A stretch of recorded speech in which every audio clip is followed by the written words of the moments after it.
I respectfully acknowledge the traditional owners of the land, the Wurundjeri Woiwurrung and Bunurong Boonwurrung peoples of the Eastern Kulin, and pay respect to their elders past, present and emerging, and in doing so we acknowledge that this land has never been ceded. The Hotham History Project seeks to present aspects of the history of North and West Melbourne, and the recording you are about to see was the first of Hotham History's 2022 public events. My name is Lorna Hammond. I'm the chair of the project, whose work you can discover and follow on our website. Our presenter tonight is Guy Murphy, a member of the project and author of the book about the house at 519 Dryburgh Street, North Melbourne. The title is At Home on Hotham Hill. You'll learn much more about Guy as you watch his presentation. You will learn too about this conspicuous house. While it dominates the corner of the street, its balconies and verandas hint at other worlds within. Important to our local heritage, it had been the family home of Hugh O'Neill for some 50 years, and Hugh, who was another valued member of Hotham History, died in the week before this planned event. We went ahead, of course. We are grieving as a community, and we offer our condolences to Hugh's family and other networks of which he was a part. Hugh was truly courteous, learned, a generous man who we would have been proud to have as friend and neighbour. And I am sure that, like me, if you knew Hugh, you found he was interested in everything that you did. Guy's presentation honours the friendships and respect that Hugh nurtured. We will miss Hugh's bright, inclusive smile, his colourful shirts, and his hospitality. So, sit back now and enjoy the stories Guy found, and remember how much Hugh enjoyed making and being part of the whole story. Thank you, Guy. Thank you, Lorna. I'm a heritage consultant and architectural history graduate. I live in Carlton, and I've been involved in the Hotham History Project since about 1997, I think. So I guess that's the context that I sort of come to this. I propose to just structure what I'm going to my talk tonight into four parts.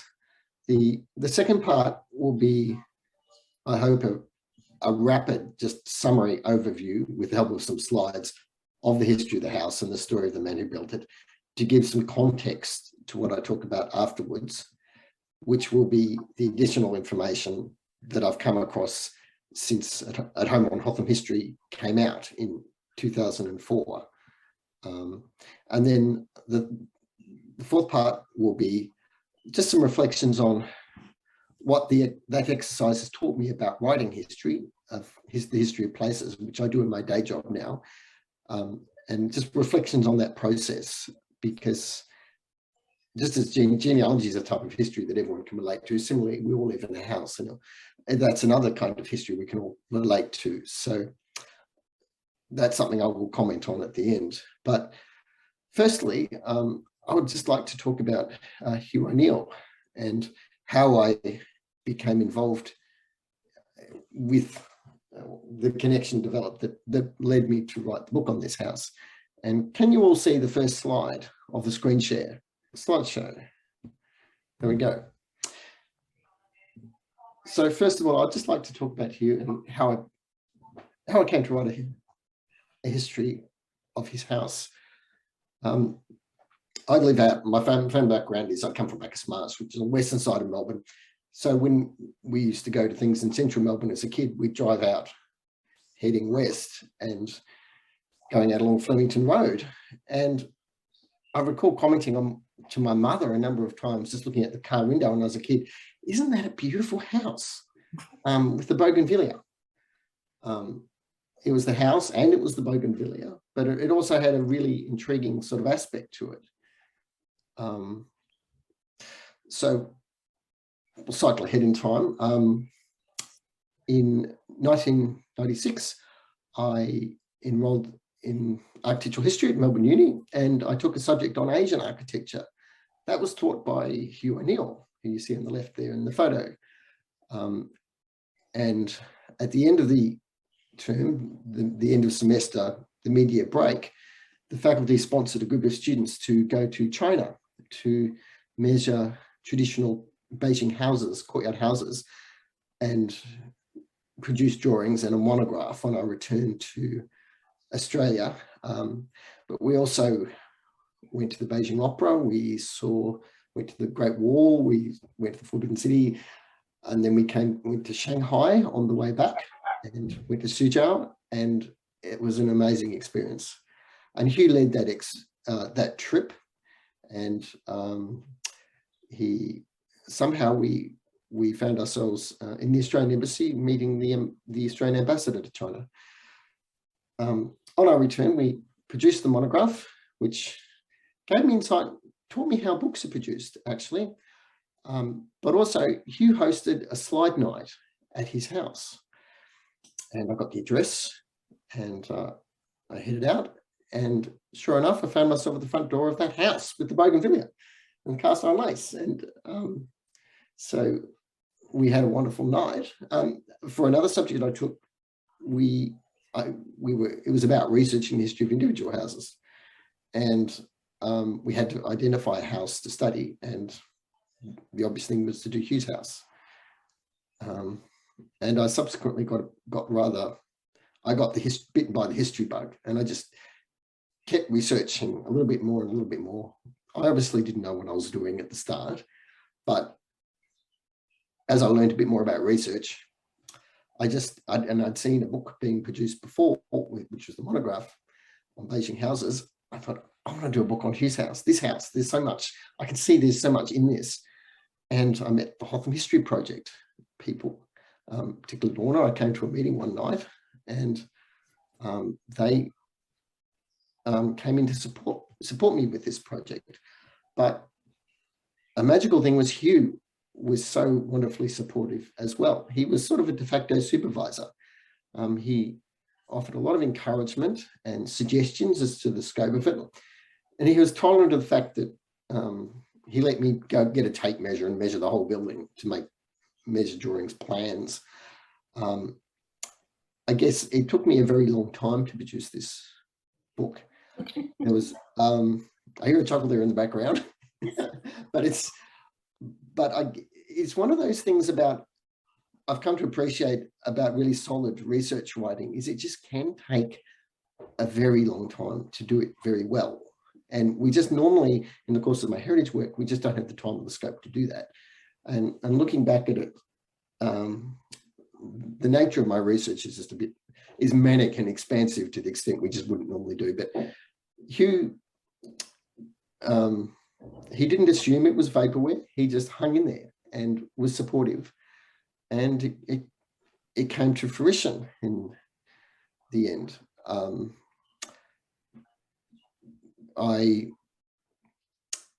About 120 years ago, before the book was published in 2004, the owner, Robert Langford, hosted a fish and oyster dinner at the house for 75, which was quite modest to scale by his standards.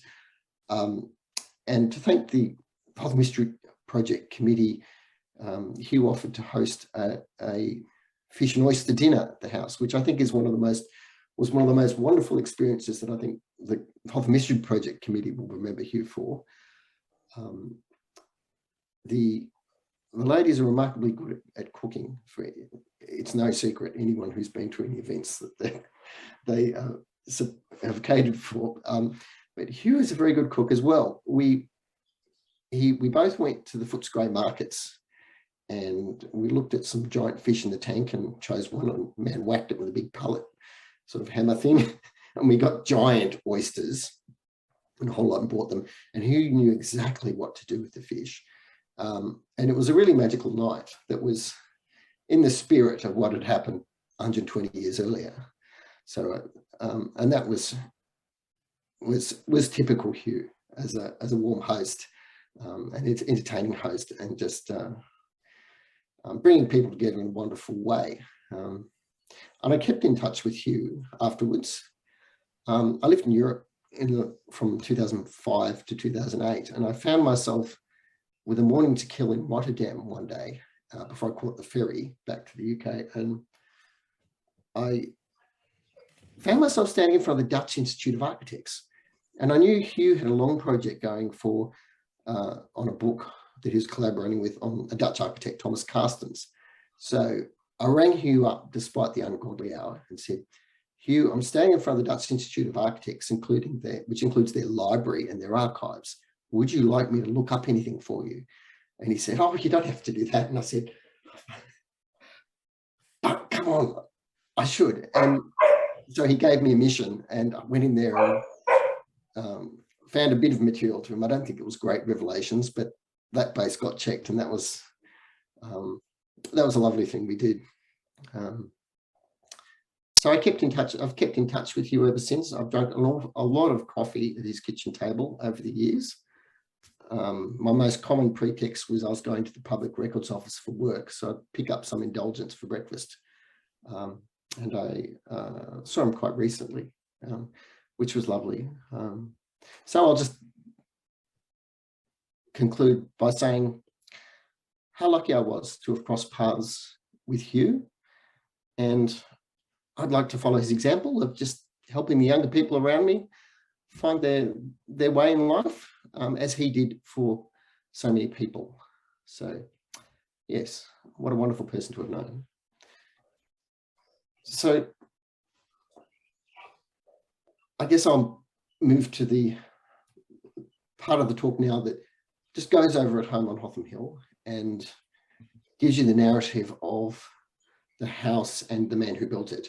But I'll do this, being mindful of the time, in a bit of a compressed way. I know some of you have read the book fully, some of you may not have, but it gives a bit of context for the subsequent discussions. Robert Langford was a British migrant from Gravesend in Kent, who, as you can see from the slide, came out in 1849 with his family, his father and mother and siblings. They initially lived in Ridgeway Place, actually, which is where the Lyceum Club is. Initially, his father had been a general trader, which is kind of general merchant in Gravesend, and he picked up a similar sort of work, similar work in Melbourne. You can almost see their underwear on the clothesline. That was about when they were living in Guildford Lane. It's quite a remarkable shot. And you can also see the State Library without its portico in the background. I'll just jump forward. Now, I thought I'd just skip to. As I said, his father opened up a stall in the Eastern Markets, which is where the old Southern Cross Hotel used to be, which is on Burke Street, and I think it's Exhibition Street. And that was a big arcaded market. You see an early engraving. There's new development on that site now, so it's completely transformed. But it was a really big open air market, a bit like the Vic markets that we have now, where all kinds of things were for sale. And I think Robert Langford would have helped his father at the markets, and as he got a bit older, set up a stall of his own. And then he moved away from the Eastern markets and became a fish salesman, a fish and general game salesman at the main fish markets, which were where Flinders Street Railway Station is now.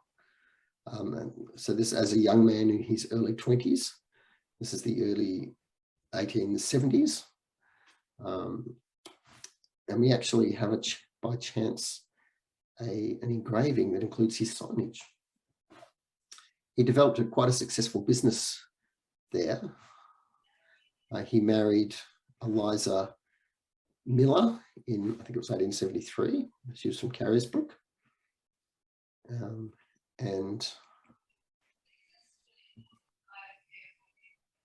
And he just kept expanding his business enterprises through the 1870s. One of the things he did, you see on the left, was he bought a large area of land which he subdivided as the township of Painesville in Gippsland. and there's a street named after him. So he's very much the father. He subsequently became the father of Paintsville. He held that property for land for a very long time and gradually sold it. So he was became involved in a lot of land transactions. He opened the Excelsior auction rooms in Queensbury Street, North Melbourne. Hotham was then called North Melbourne. Sorry, North Melbourne was then called Hotham. And we have this lovely advertisement there with his flag and so on. So he had a very prosperous business. And dealt with all kinds of things. He had his stalls at the fish markets, but he also had this land, real estate speculation side of things, but also life insurance, all kinds of other things. So he was really very entrepreneurial into everything. Robert and Elizabeth moved to North Melbourne or Hotham in, I think, the mid 1870s. They had been in Stanley Street, I think. But Robert bought some land in Curran Street for both his wife and himself, but also his parents and his subsequently also his sister, in about 1878, if I recall. And that had been part of an earlier subdivision. It was hard to think of it this way. It was the edge of town at that time. It was only just starting to fill in with houses.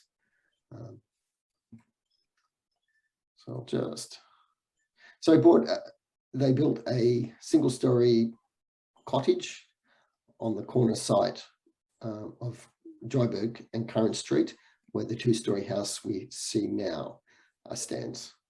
So it started off as a sort of modest house, and his father's parents' house was a bit further along with some other buildings he built. So he became a councillor in 1882, started to become involved in civic affairs. And in 1884, he became mayor of Hotham. And I think in anticipation of that, and also reflecting the prosperity of his businesses, he decided to rebuild his cottage to something a bit grander, a place more suitable for entertaining. And so he commissioned the building you see today, pretty much in terms of street presentation, which he called Milton Hall, which is a reference to the part of Gravesend in Kent that he came from originally. Remember, he's Kentish. And here's just a few images of the cast iron and so on. This is characteristically boom time Victorian in terms of character. This would be locally made cast iron and so on. That's some interior views of the upstairs room, which is a fabulous place to entertain. And I think this would have been the main place they entertained. He entertained as mayor. He's got lovely French doors that open up onto the balcony going around where you get views of Royal Park. There he is, Mayor of Hotham, complete with mutton chops. And Robert and Elizabeth were prodigious entertainers. They decided to have a housewarming party and they invited 200 people. So of course they couldn't have it in the house. They hired the town hall, and they just entertained in this way continuously. They were throughout Robert's period as mayor. So it's quite socially ambitious, I think. They had a fancy dress ball for children.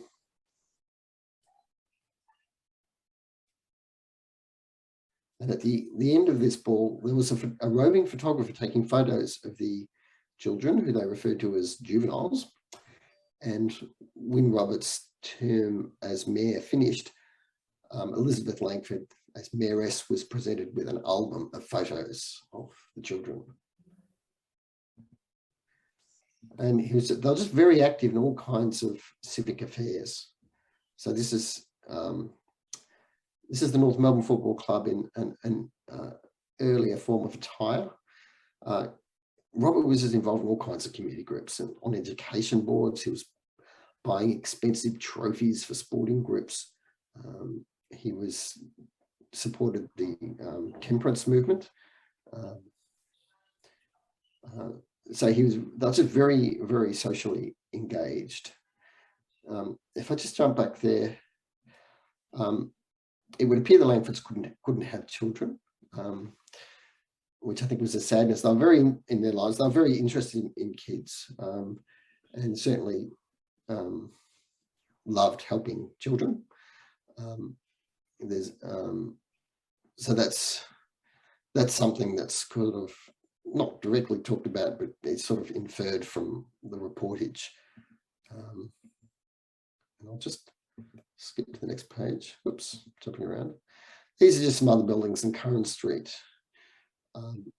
Robert's brother James, who was also a fishmonger, built the house you see bottom left, which he called Gravesend.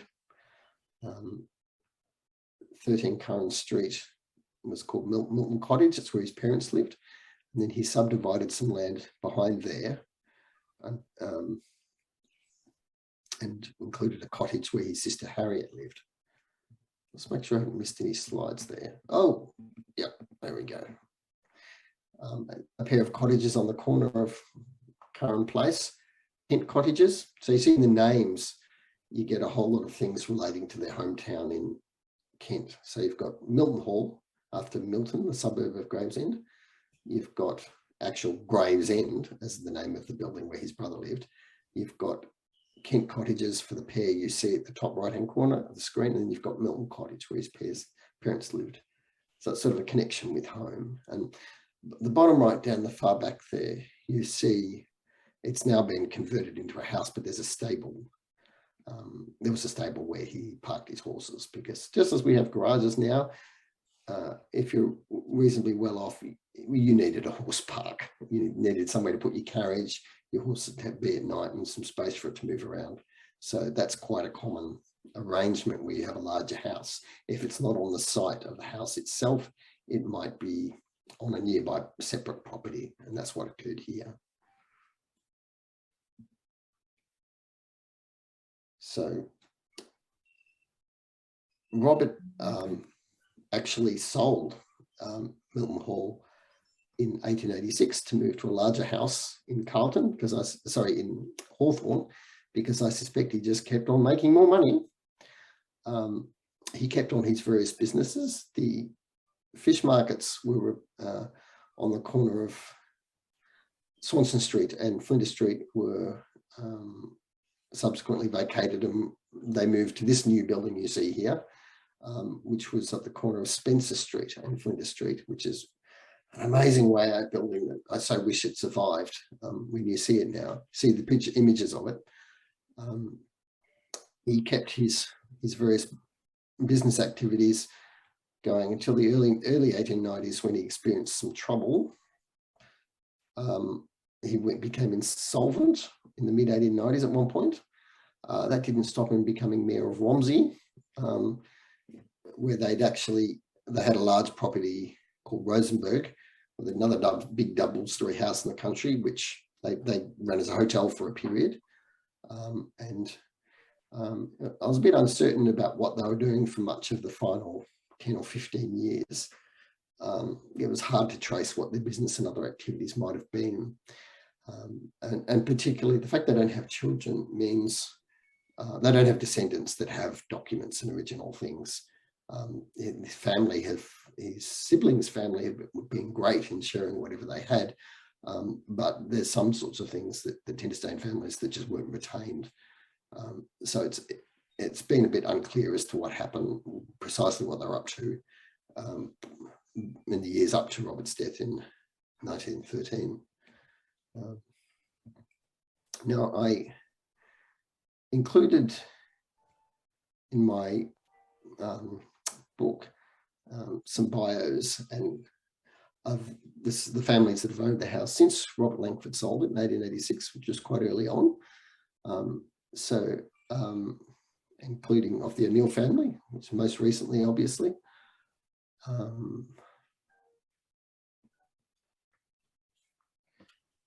And when I was in Europe, a descendant from someone who lived there in the late 1940s, well, not a descendant, a woman who had lived there as a young girl in the late 1940s got in touch with Hugh, and he invited her over for a cup of tea or coffee and showed her about. That wasn't another wonderful thing about Hugh. He was very welcoming of these people I was kind of fishing out and locating, that descendants of the Langford family predominantly, but also these families who had relevant material. He was very welcoming to them.